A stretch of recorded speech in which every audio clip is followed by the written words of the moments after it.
കൂത്തുപറമ്പ് രക്തസാക്ഷി പുഷ്പന്റെ മൃതദേഹം പൊതുദർശനത്തിന് ശേഷം അവിടെ നിന്ന് പുറത്തേക്കെടുക്കുകയാണ്.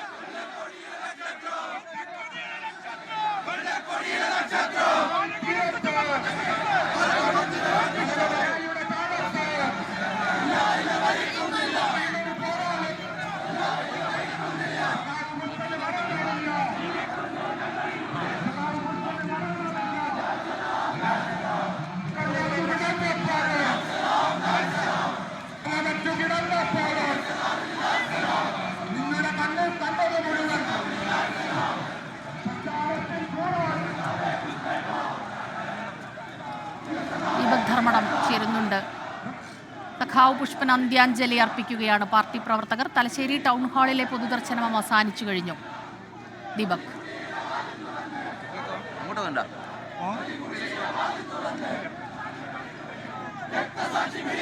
വിപ്ലവ സൂര്യന് അന്ത്യാഭിവാദ്യങ്ങൾ ഏറ്റു നൽകുന്നതാണ് കാണുന്നത്. തലശ്ശേരി ഒരുപക്ഷെ പുഷ്പന്റെ തട്ടകമാണ് തലശ്ശേരി കൂത്തുപറമ്പ് പാനൂർ മേഖല. ഡിവൈഎഫ്ഐയുടെ സജീവ പ്രവർത്തകനായിരുന്ന കാലം, ആ 94 കാലഘട്ടത്തിലെ ആ സമരഭൂമികയിൽ കൂത്തുപറമ്പിൽ നിന്ന് അടരാടിയ ഒരു പോരാളി, ആ പോരാളിക്ക് അന്ത്യാഭിവാദ്യം അർപ്പിക്കുകയാണ് തലശ്ശേരി. നമുക്ക് ഓർക്കേണ്ടത്, ഇതിനു മുമ്പ് തലശ്ശേരി ഇതുപോലെ ഒരു അന്ത്യാഭിവാദ്യം നൽകിയത് കോടിയേരി ബാലകൃഷ്ണൻ ആയിരുന്നു, CPIM സംസ്ഥാന സെക്രട്ടറി. ഏതാണ്ട് അതിന് സമാനമായ വികാരപരമായ ദൃശ്യങ്ങളാണ് നമ്മൾ ദൃശ്യങ്ങളിൽ കാണാം. ഇപ്പോൾ ആംബുലൻസ് ഇപ്പോൾ ടൗൺ ഹാളിൽ നിന്നും പുറത്തേക്ക്, അതായത് കൂത്തുപറമ്പിലേക്കാണ്. അടുത്ത പൊതുദർശനം കൂത്തുപറമ്പിലേക്ക് ഇപ്പോൾ ആംബുലൻസ് നീങ്ങുന്ന കാഴ്ചകളാണ് നമ്മൾ കാണുന്നത്. 100 കണക്കിന് പ്രവർത്തകർ മുട്ടി ചുരുട്ടി സഖാവ് പുഷ്പൻ അന്ത്യാഭിവാദ്യം എന്ന് പറയുകയാണ്.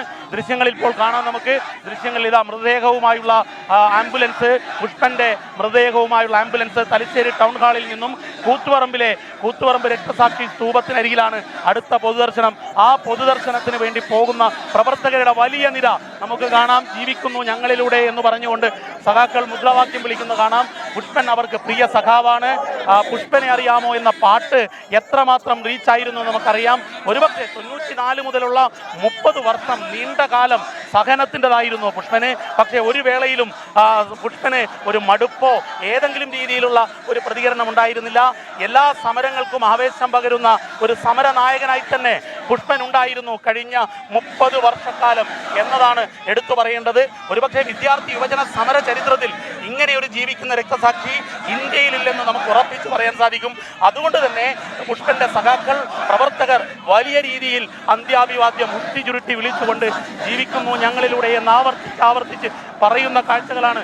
100 കണക്കിന് പ്രവർത്തകർ ഇതാ പുഷ്പന്റെ ആംബുലൻസിന് പുറകെ കൂത്തുപറമ്പ് ലക്ഷ്യമായി നീങ്ങുന്ന കാഴ്ചകളാണ് നമ്മൾ കണ്ടുകൊണ്ടിരിക്കുന്നത്. സ്മിത,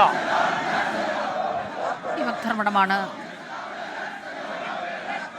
വിവരങ്ങൾ നൽകിക്കൊണ്ടിരിക്കുന്നത്. ഇപ്പോൾ പൊതുദർശനം തലശ്ശേരി ടൗൺ ഹാളിൽ നിന്നും അവസാനിപ്പിച്ച് അവിടെ നിന്നും മൃതദേഹം വിലാപയാത്രയായി ഇനി കൊണ്ടുപോവുകയാണ്. കൂത്തുപറമ്പിലേക്ക് കൊണ്ടുപോയതിന് ശേഷമാകും സ്വദേശമായ ചൊക്ലിയിലേക്ക് എത്തിക്കുക. ചൊക്ലിയിലും പൊതുദർശനം ഉണ്ടാകും. വൈകിട്ട് 5 മണിയോടെ വീട്ടുവളപ്പിലാണ് സംസ്കാരം ഉണ്ടാവുക. സജോ ദേവസ്യ കൂടി ചേരുന്നുണ്ട്. സജോ, വൈകാരികമായ നിമിഷങ്ങളിലൂടെയാണ് കടന്നു പോകുന്നത്.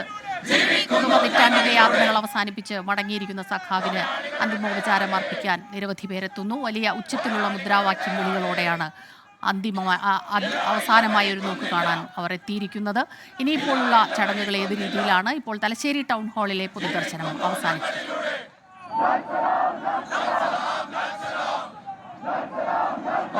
തലശ്ശേരി ടൗൺ ഹാളിലെ പൊതുദർശനം അവസാനിച്ചു. പുഷ്പന്റെ മൃതദേഹം നിലവിൽ ചൊക്ലിയിലേക്ക് കൊണ്ടുപോകും. അതിനിടയിൽ കൂത്തുപറമ്പ് രക്തസാക്ഷി മണ്ഡപമുണ്ട്. അവിടെ അന്തിമോപചാരം അർപ്പിക്കാനും ഒപ്പം അഭിവാദ്യം നൽകാനും, അതായത് ഈ വെടിവെപ്പ് ആകെ നടന്നതും കൂത്തുപറമ്പ് നഗരത്തിലാണ്. അവിടെ പ്രവർത്തകർ കാത്തുനിൽപ്പുണ്ട്.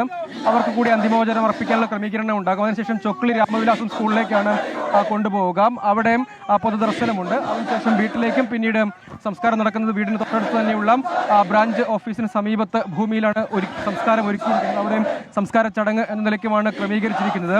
പാർട്ടിയെ സംബന്ധിച്ചിടത്തോളം, പാർട്ടി പ്രവർത്തകരെ സംബന്ധിച്ചിടത്തോളം, ഇടത് അനുഭാവികളെ സംബന്ധിച്ചിടത്തോളം 3 പതിറ്റാണ്ട് നീണ്ട സഹന ജീവിതത്തിൻ്റെയും ആവേശവും പ്രതീകവും ഒക്കെയാണ്. പാർട്ടി കൂറിൻ്റെയും പോരാട്ടത്തിൻ്റെയും പ്രതീകമാണ്. ആ നിലയ്ക്ക് പുഷ്പൻ എന്നത് വൈകാരികമായ പുഷ്പൻ്റെ ഓർമ്മകളും സമരജീവിതവും ഒക്കെ വൈകാരികം, പാർട്ടി പ്രവർത്തകരെ സംബന്ധിച്ചിടത്തോളം അങ്ങേയറ്റം വൈകാരികമായ ഒന്നാണ്. അങ്ങനെ വൈകാരികമായ വൈകാരികമായ ഒരു വിട നൽകലാണ് പ്രവർത്തകർ ഒന്നടങ്കം സഖാവ് പുഷ്പന് നൽകുന്നത്. പാർട്ടി കമ്മ്യൂണിസ്റ്റ് അനുഭാവികൾക്ക്, പാർട്ടി പ്രവർത്തകർക്ക്, ഡിവൈഎഫ്ഐ പ്രവർത്തകരെ സംബന്ധിച്ചിടത്തോളം ഒക്കെ 3 പതിറ്റാണ്ട് കാലം ഈ പുതുക്കുടി പുഷ്പൻ എന്ന പോരാളി അവരെ എല്ലാവരെയും ആവേശത്തിൽ അവർക്ക് ആ സഹന ജീവിതമൊക്കെ അവരെ അങ്ങേയറ്റം ആവേശം നൽകിയ ഒരു ജീവിതമാണ്. അതുകൊണ്ട് തന്നെ അങ്ങനെ ഒരു വൈകാരികമായ വിട നൽകലാണ്. കൃത്യമായ സമയം പാലിക്കുന്നതിന് വേണ്ടിയാണ് യഥാർത്ഥത്തിൽ ഇവിടുത്തെ ഈ പൊതുദർശന ചടങ്ങുകൾ കൃത്യം സമയത്ത് തന്നെ പൂർത്തീകരിച്ചത്. പക്ഷേ ധാരാളം പ്രവർത്തകർ കാത്തുനിൽപ്പുണ്ടായിരുന്നു. അവർക്കെല്ലാവർക്കും കൂടി ഒരുമിച്ച് അന്തിമോപചാരം അർപ്പിക്കാനുള്ള ഒരു ക്രമീകരണമാണ് ഒരുക്കിയിട്ടുള്ളത്. ഇനിയിപ്പോൾ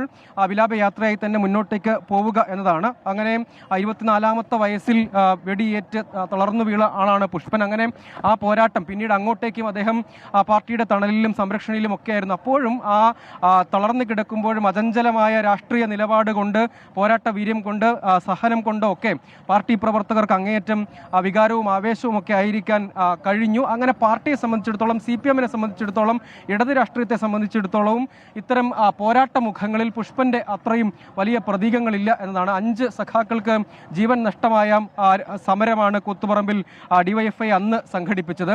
അന്ന് അവരോടൊപ്പം വെടിയേറ്റ് വീണ ആളാണ് പുഷ്പൻ. 24ാമത്തെ വയസ്സിലാണ് അദ്ദേഹം അങ്ങനെ വെടിയേറ്റ് കൂത്തുപറമ്പിന്റെ തെരുവിൽ വീഴുന്നത്. 5 സഖാക്കൾ കൊല്ലപ്പെടുകയും രക്തസാക്ഷികളാവുകയും പുഷ്പൻ അങ്ങനെ ജീവിച്ചിരിക്കുന്ന രക്തസാക്ഷിയായി 30 വർഷത്തോളം തുടരുകയും ചെയ്തു. ആ കാലത്തൊക്കെ അദ്ദേഹം സ്വീകരിച്ച ആർജവം ഒക്കെ ഒപ്പം 30 വർഷക്കാലവും ഏതെങ്കിലും നിർഭരമായ ഒരു യാത്രയായപ്പാണ് പാർട്ടി പ്രവർത്തകർ പുഷ്പന് നൽകുന്നത്. മൃതദേഹം ഇനി വിലാപയാത്രയായി കൂത്തുപറമ്പ് രക്തസാക്ഷി മണ്ഡപത്തിലേക്കും അവിടെ നിന്ന് ചുക്ലിയിലെ വീട്ടിലേക്കും കൊണ്ടുപോകും.